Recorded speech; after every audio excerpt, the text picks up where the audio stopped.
And in the Huey, the aircraft commander is Major Dave Tafone, co-pilot Major Kyle Cobra, Chiefs Gunnery Sergeant Tyler Schuster, and Corporal Josiah Knack.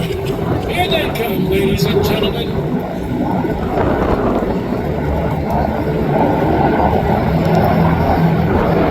Look at the size of the CH-53 Super Stallion. Holy moly, Batman. And what we're going to do is we're going to demonstrate a sling boat. Now, this was built by Sikorsky as a heavy lift helicopter operated by the United States military. It was built Sikorsky specifically for the United States Marine Corps. Developed in the 70s and entered service back in the 1980s and is planned to enter service into the 2030s. It is one of the largest military helicopters in service.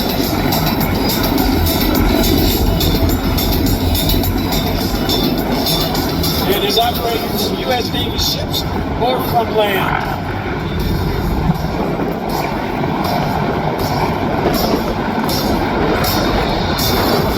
Maximum takeoff weight on the Super Stallion is 73,500 pounds. Holy mackerel!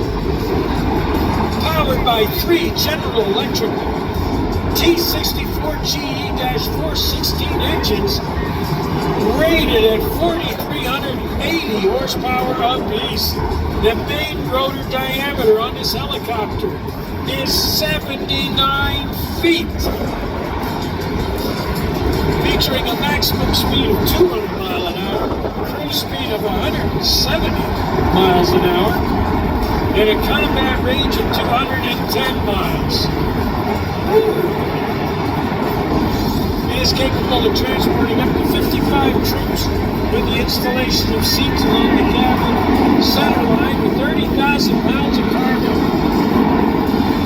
It can carry externally slung loads up to 36,000 pounds.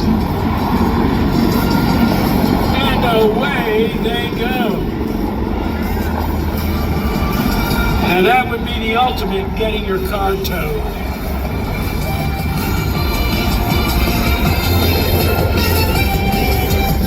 Meanwhile, the escort helicopters, the UH-1Y Venom, also known as the Super Huey, twin-engine, 4-blade, medium-sized utility helicopter built by Bell Helicopter under the H-1 upgrade program of the United States Marine Corps.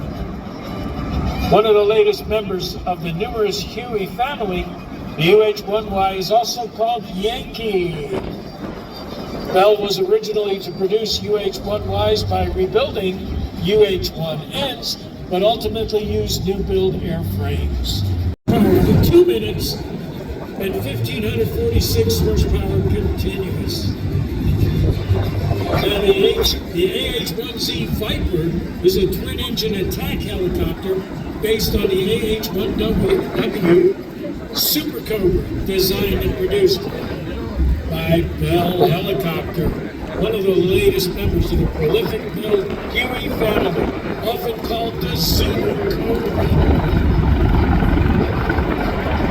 And here comes the Super Stallion with the slow move. I know what you're thinking. Are they going to drop it from that altitude? No, they're not. For one thing, they didn't get the extra collision insurance, and it would be an awful thing to turn that Humvee into a lowrider.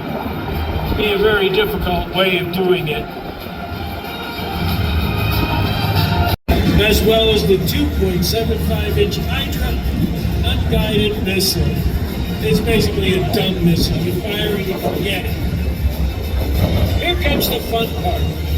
Super Stallion is going to come around and they're going to set that Humvee down ever so gently. Once again, the idea with cargo carrying is to get it there intact and then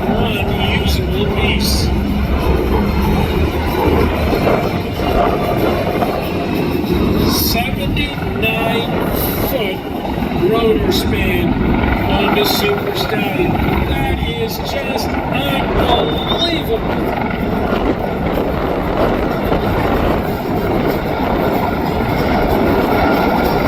I would hate to see the number of maintenance manuals that come along with this helicopter, because I'm sure there are enough of them that the helicopter wouldn't be able to carry them all.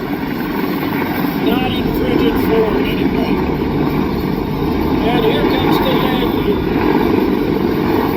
Notice the wind is giving the pilot a little bit of issues here.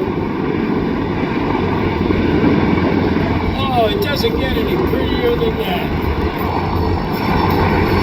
Next thing they're going to do is release the slings.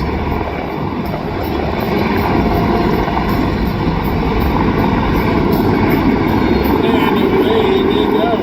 That's the hardest part of helicopter flying, right there. Putting it into the hover. It is the most spectacular thing about a helicopter. But hovering a helicopter, that's what you call getting it done with style. Here comes the CH-53 Super Huey. I'm sorry, Super Stallion. I was looking at the Huey at the time. There's the Cobra gunship. There, as tail end Charlie, that is her Super Huey.